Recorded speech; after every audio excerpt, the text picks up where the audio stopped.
Dok, kan jika ibu hamil itu terkena TBC, nah itu akibatnya buruk nggak ya dok buat anak yang dikandungnya? Pertama adalah akan saya bahas faktor resiko terhadap tuberkulosis akan meningkat pada pasien-pasien yang biasanya menderita diabetes, pada laki-laki misalnya dia merokok, kemudian ada penggunaan obat-obatan yang menekan sistem imun.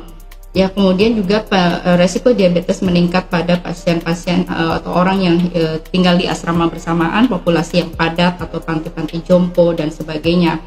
Nah, kemudian untuk ibu hamil, keluhan-keluhan ibu hamil yang lain seperti lemas, pusing, dan mual dapat terjadi juga pada kondisi saat dia sedang mengalami tuberkulosis. Jadi badannya lemas, nggak mau makan ya, badannya merasa tidak ya mual, mungkin juga karena penyakitnya juga ya.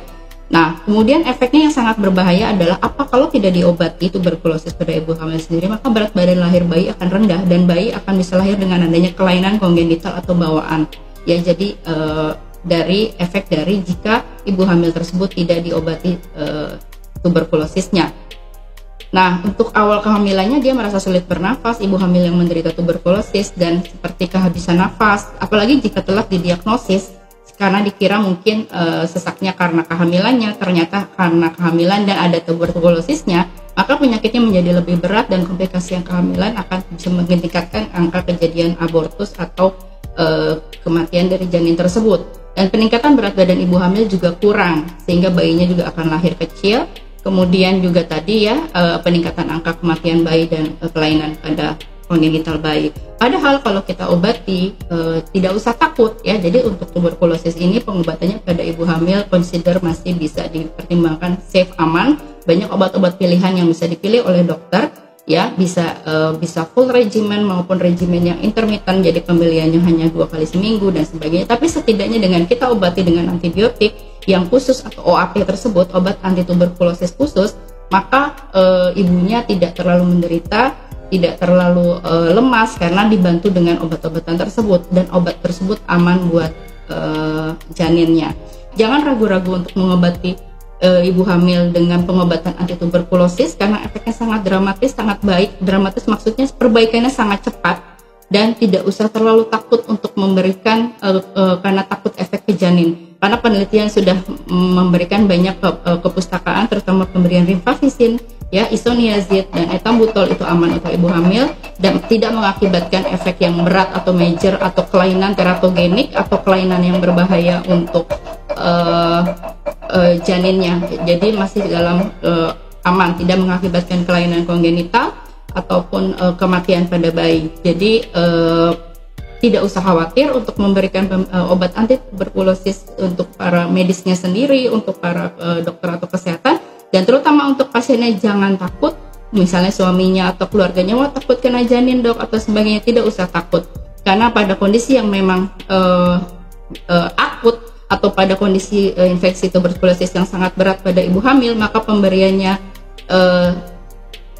sangat biasanya karena ibu hamil tersebut kan juga biasa usia produktif, dia tidak ada penyakit komorbid ya.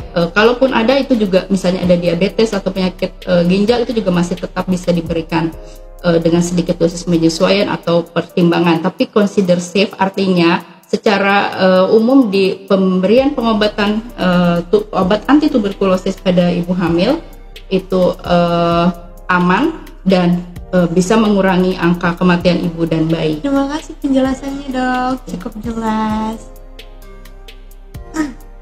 Apakah ada yang bertanya? Sepertinya tidak ada yang bertanya untuk materi kali ini ya. Jadi untuk sekian saja live dari kami.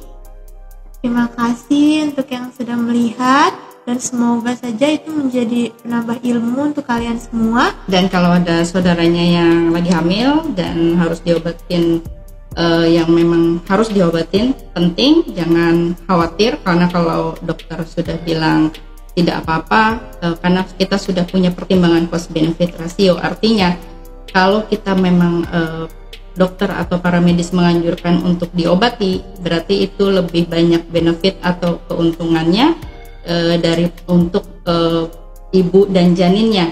Kalau tidak diobati, kondisi ibu akan semakin menurun dan janinnya juga menjadi kelainan dan tidak bisa terancam kegugurannya.